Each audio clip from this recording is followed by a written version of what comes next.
Hi, my name is Jessica Pape, and I am here to talk about managing cystic acne using herbs, a case report.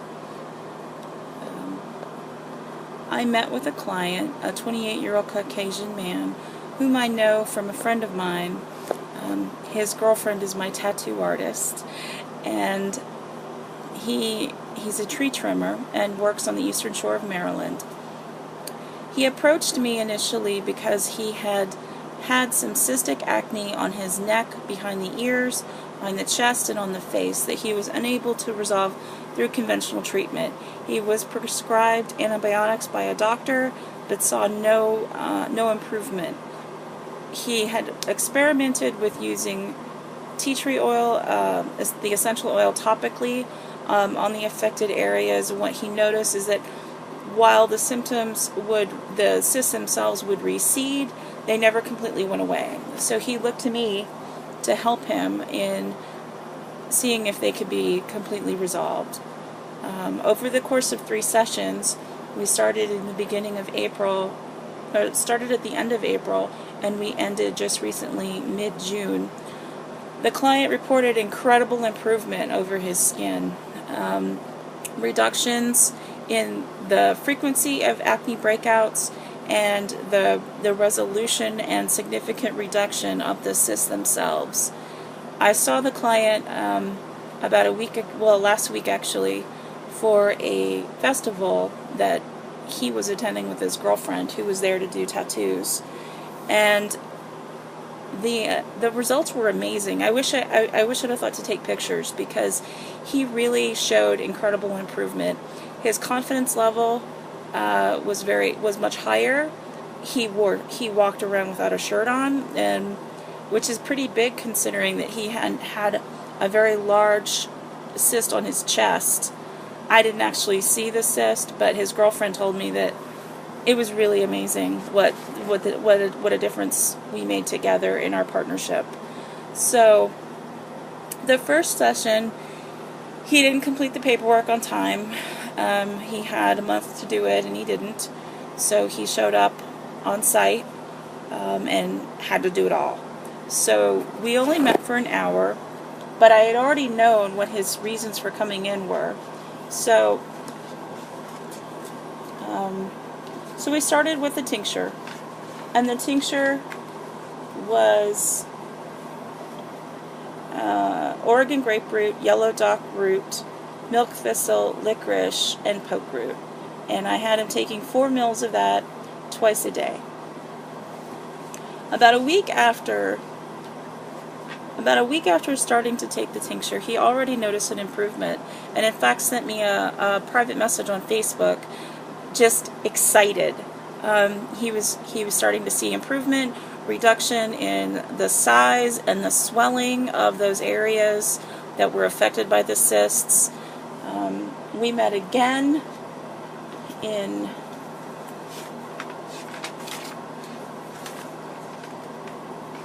our second visit, was about a month later, 5/18, and he reported he came in. That was another visit where he showed up into the clinic setting at the Natural Care Center. He reported reduced swelling in some areas.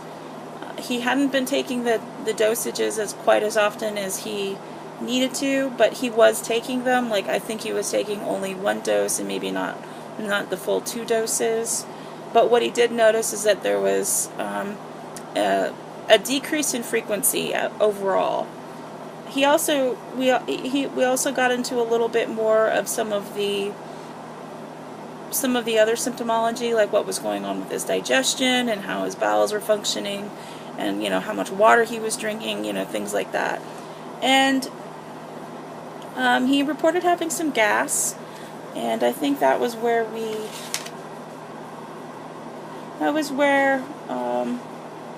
with the next formula, I decided that I gave him 2. I gave him a tincture and a tea. The tea was mostly to address the fact that he works outside a lot. He's not drinking a lot of water. He's not eating a lot of food. His appetite isn't really that big. If you saw the gentleman, you would know that he was very, very thin, slight of build, tall and thin, with long hair, kind of stringy.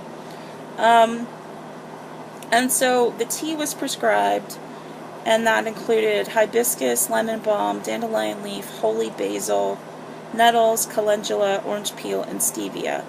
And I wanted something that was nutritious and tasty and could be drunk hot or cold. He could make it as a sun tea that he could take with him and consume during the day because, again, he works outside as a tree trimmer. During the course of our conversations, the client reported having been exposed to Roundup, that he has to regularly apply that. And somewhere he did say that his acne tends to get worse in the summertime, and I think that's when we start to see more of those cysts that he mentioned. And so it's for all of those reasons that I just slightly modified his tincture formula, and the tincture formula was the Oregon grapefruit, the yellow dock, eleuthero to help with the energy levels because he was outside so much. The poke root I reduced from the first visit, and I also added cardamom to help with some of the gas and bloating that he was mentioning. His takeaways were to increase his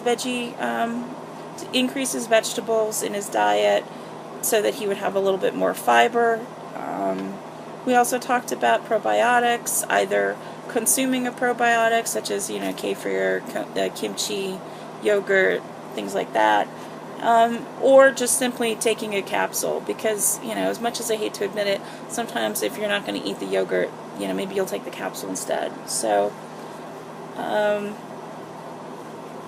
he was charged with taking action on those areas, and so then we met again June 15th, again about a month later, and he loved the taste of the tea. He reported not making it quite as often at home, so I reminded him about how to make sun tea. He also mentioned about the tincture, that he was out of it. He said that the cysts on his face were almost completely gone. Now I should mention this last visit was supposed to be a Skype session, which the Skype was a fail. We had corresponded about it, and it wasn't until the very last minute that we were actually going to be contacting one another that he said that he in fact didn't have Skype. So and he was at his girlfriend's house, who doesn't have Wi-Fi access, which meant a little bit of a technology challenge when you're trying to physically look at somebody where you need to be able to see if they're showing improvement in their skin, and I couldn't do that. But he did report that in spite of not being able to physically see his face, that the cysts on his face were almost completely gone. He had them on his cheekbones. He also reported eating better, eating healthier. The cysts that had been there for 10 years were gone. And that to me, that was huge. That was absolutely huge. He had reported that he was drinking a lot more water, and he had reduced the sugar significantly. He was using honey. When we first started on our conversations together, he talked about drinking a lot of Mountain Dew and a lot of sodas and a lot of sweet tea. So this was big, honestly.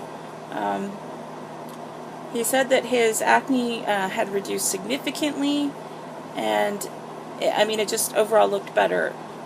During some of our conversations, we talked about him using witch hazel to keep his skin clean and to use it behind the ears, and he said that the cysts behind the ears were pretty much gone. He reported that he was eating kefir, yogurt, and kombucha. I credit his girlfriend with this because she has a kombucha SCOBY at home that we joked about, and she's been a great influence in terms of his diet and setting a good example for him, which it looks like they spend a lot of time together on the weekends. And when I met them last week at the festival we all attended, I think he's actually going to be moving in with her, which will be huge for him because she has an excellent diet. and very clear skin. So he reported that the swelling of the cysts had gone down significantly. They were about a quarter of the size that they originally were, and that he was trying to stay hydrated at work. Still a bit of an issue. He bought a water filter, which he talked about drinking more filtered water. He also mentioned that he felt like he had some vitamin and mineral deficiencies, which I agreed with, and I said that is why I recommended the tea for you. And I think I mentioned that the tea contained hibiscus, lemon balm, dandelion leaf, holy basil leaf, nettle leaf, calendula, orange peel, and stevia. So I wanted something that was refreshing to him, that would be replenishing some of those vitamins and minerals that he might lose through sweat and manual labor. And then so I just did a refill on the tea, and for the tincture, I only made one final change, and that was the addition of the calamus root. He was a little, I'm going to use the word whiffy, kind of forgetful, not very chatty, and maybe he was distracted by something else going on in the home when we were talking. But it was one of those things that reminded me of so many of the stoners that I've met over the course of my life that are just, they're not that grounded. So I wanted to add calamus root for that. And after talking with the supervisor on duty that day, she suggested that I had initially thought of the calamus root because of what I know in the treatment for drug addiction. I remember that from our visit with Paul Strauss. And I also remember that it can stimulate the appetite, which he reported is not having much of. So I thought maybe we could nudge that in the right direction and see what could happen. The supervisor suggested that calamus was an excellent idea because, she said that Seven Song had seen uses it a lot in treating hippies, and he definitely has a bit of the hippie vibe. From our conversations, he's a heavy marijuana user and, smokes a lot of cigarettes. And so I thought, yeah, we'll go with that. So that's pretty much a very, very short version of what we discussed over the course of our 3 sessions. I will say that the client has improved tremendously. And even while I was there on site, I had seen, from our conversations, he was very happy, much more confident. He's always been friendly, but it was just really good to see him, doing his thing. And so that's about it. So thank you for listening to me ramble and scratching my eyebrow and whatnot. And I look forward to I look forward to the next learning opportunity. Thanks.